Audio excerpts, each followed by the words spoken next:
نحمدہ و نصلی علی رسولہ الکریم۔ زکوٰۃ کے مسائل چل رہے تھے۔ زکوٰۃ کی کل ہم نے شرائط بیان کی تھی۔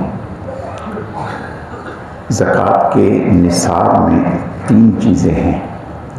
سونا کسی بھی شکل میں ہو، خواہ وہ اپنے استعمال کے لیے ہو، استعمال کے لیے نہ ہو، سونا زیور کی شکل میں ہو، سونا برتن کی شکل میں ہو، سونا ڈلی کی شکل میں ہو، سونا کسی بھی شکل میں ہو، اس پر زکوٰۃ ہے۔ چاندی کسی بھی شکل میں ہو، اس پر زکوٰۃ ہے۔ سامان تجارت کسی بھی شکل میں ہو، پتھر کی شکل میں ہو، لوہے کی شکل میں ہو، پلاٹ کی شکل میں ہو، کپڑے کی شکل میں ہو، میڈیسن کی شکل میں ہو، کسی بھی شکل میں سامان تجارت ہے، اس پر زکوٰۃ ہے۔ اگر صرف سونا ہے آدمی کے پاس اور چاندی نہیں ہے تو پھر صرف سونے کا نصاب شامل اس کو سامنے رکھیں گے۔ مثلا کسی کے پاس پیسہ بھی نہیں، چاندی بھی نہیں اور کوئی سامان تجارت بھی نہیں، صرف سونا ہے، تو پھر دیکھیں گے اگر سونا 7.5 تولے ہے تو زکوٰۃ ہوگی، اور اگر 7.5 تولے سے کم ہے، 7 تولے ہے، 6 تولہ ہے، پھر اس پر زکوٰۃ نہیں ہوگی۔ اور اگر سونے کے ساتھ پیسے ہیں تو اب سونے کا نصاب نہیں پکڑیں گے، اب چاندی کا نصاب پکڑیں گے۔ اب ان پیسوں کو اور سونے کی قیمت کو ملا کر کے دیکھیں گے آیا 52.5 تولہ چاندی کی مالیت کو پہنچ رہے ہیں۔ اگر 52.5 تولہ چاندی کی مالیت کو یقیناً پہنچ رہے ہیں تو زکوٰۃ آئے گی۔ یا کسی شخص کے پاس سونا ہے اور کچھ چاندی ہے، بلے جتنی کم ہی کیوں نہ ہو، تو اب ایسی صورت میں بھی جب سونے کے ساتھ چاندی شامل ہو گئی تو اب سونے کا نصاب نہیں پکڑیں گے، اب چاندی کا نصاب پکڑیں گے۔ اب دیکھیں گے کہ دونوں مل کر 52.5 تولہ چاندی کی مالیت کو پہنچ رہے ہیں۔ کل بھی میں نے عرض کیا تھا کہ اگر ایک شخص ہے کہ جس کے پاس پیسے ہیں لیکن اس کے اوپر قرض بھی ہے، تو ایسی صورت میں قرض منہا کرنے کے بعد پھر دیکھیں گے آیا رقم اس کی اتنی ہے جو 52.5 تولہ چاندی کی مالیت کو پہنچ جائے۔ اگر اتنی ہوگی نصاب کے بقدر تو زکوٰۃ ہوگی، ورنہ زکوٰۃ نہیں ہوگی۔ قرض تو نہیں ہے لیکن اس کی ضرورت کی کچھ چیزیں ایسی ہیں جنہیں پوری کرنے کے بعد یہ صاحب نصاب نہیں بچے گا، پھر بھی زکوٰۃ نہیں آئے گی۔ اب ضرورت کی چیزیں کیا ہیں؟ مثلا اپنا گھر ہے، یہ ضرورت کی چیز ہے، سواری ہے، یہ ضرورت کی چیز ہے، اس پر زکوٰۃ نہیں۔ گرمی سردی میں پہننے کے کپڑے ہیں، بستر ہیں، برتن ہیں، پیشہ وارانہ کتابیں ہیں یا اوزار ہیں، ہتھیار ہیں، جو بھی ہیں، تو یہ چیزیں یا اور جو سامان ہے گھر میں، بعض سامان ایسا بھی ہے جو کبھی استعمال ہی نہیں ہوا یا کبھی شاذ و نادر زندگی میں 1-2 دفعہ استعمال ہوا لیکن بہت قیمتی سامان ہے، تو یہ سامان تو مال تو کہلائے گا، مال نامی نہ ہونے کی وجہ سے اس پر زکوٰۃ نہیں آئے گی۔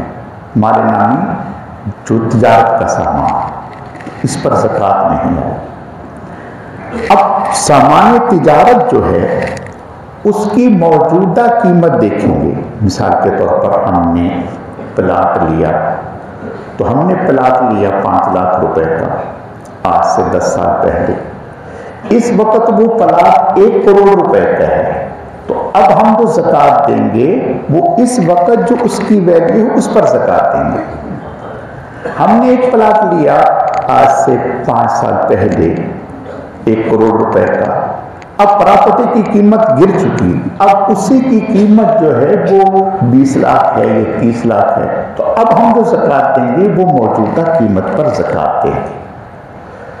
اگر کوئی پلاٹ ہم نے لے لیا، گھر ہم نے لے لیا، لیکن لیتے وقت ہماری کوئی نیت نہ تھی، یعنی یہ نیت نہیں تھی کہ ہم اس کو بیچیں گے، خیال ہوا کہ چلو دیکھیں گے کیا کرنا ہے، ہم خود رہ لیں گے، کسی بچے کے دے دیں گے، بعد میں ہماری نیت بدل گئی، اب نیت ہو گئی کہ ہم اس کو بیچ دیں گے. اب اس نیت کے بدلنے سے اس پر فوری زکوٰۃ نہیں ہوگی جب تک کہ ہم اس کو بیچنا ہے.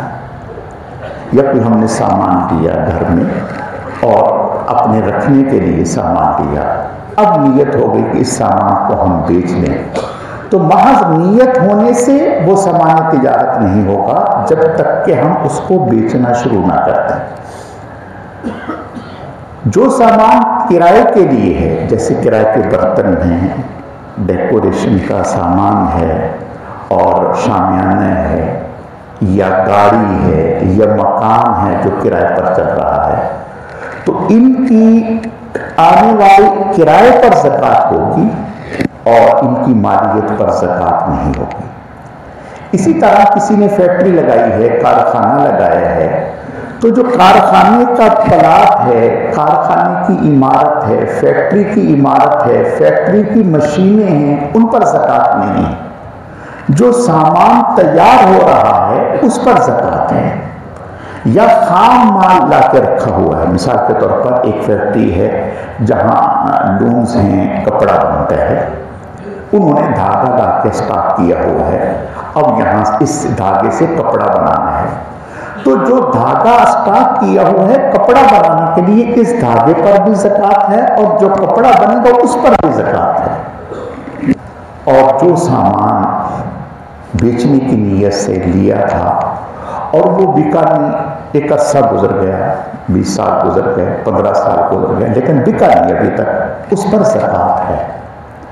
اسی طرح ہم نے کسی کو کچھ رقم دے رکھی ہے, کسی کو ادھاری پر کچھ رقم دے رکھی ہے, جو ادھاری پر ہم نے رقم دے رکھی ہے اس پر بھی ہمیں زکوٰۃ ادا کرنی ہے, بشرطے کہ اس کے ملنے کی امید ہو. اور اگر وہ پیسہ پانی ہو گیا, یعنی اب اس کے ملنے کی امید ہی نہیں, وہ لے کے بھاگا ہوا ہے, عرصہ ہو گیا, تو اب ایسی صورت میں جب وہ مل جائے تو پھر اس پر گزشتہ سالوں کی زکوٰۃ ہے, اور اگر نہیں ملے تو اس کی زکوٰۃ نہیں. زکوٰۃ چونکہ ایک عبادت ہے, جیسے ہم دیگر عبادات جو ہیں اس میں نیت ضروری ہے, ایسے ہی زکوٰۃ ادا کرتے وقت نیت ضروری ہے, یعنی ہمارے علم میں ہو کہ ہم نے زکوٰۃ کی رقم دی ہے, یہ زکوٰۃ دینا چاہ رہے ہیں.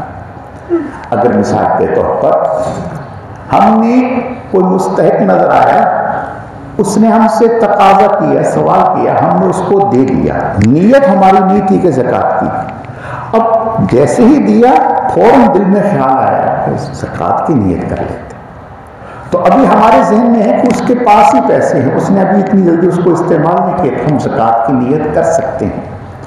اور اگر اس نے استعمال کر لیے تو پھر زکوٰۃ کی نیت نہیں.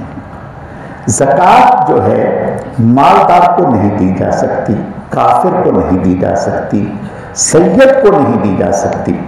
زکوٰۃ اپنی اولاد کو نہیں دی جا سکتی, بیٹے کو نہیں دی جا سکتی, بیٹی کو نہیں دی جا سکتی, پوتے پوتی نواسے نواسی کو نہیں دی جا سکتی.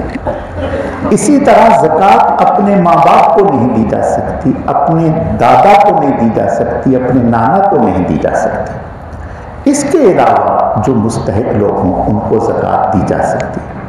زکوٰۃ دینے کے لیے جس کو ہم زکوٰۃ دے رہے ہیں اس کو بتانا ضروری نہیں ہے کہ بھئی ہم زکوٰۃ کے پیسے آپ کو دے رہے ہیں, بلکہ آپ اس کو عیدی کہہ کر کے بھی دے سکتے ہیں, انعام کہہ کر کے بھی دے سکتے ہیں, آپ کے بچوں کے لیے کپڑوں کی مد میں ہیں, اس طرح سے کہہ کے کچھ بھی کہہ کر کے دے سکتے ہیں, بتانا کوئی ضروری نہیں.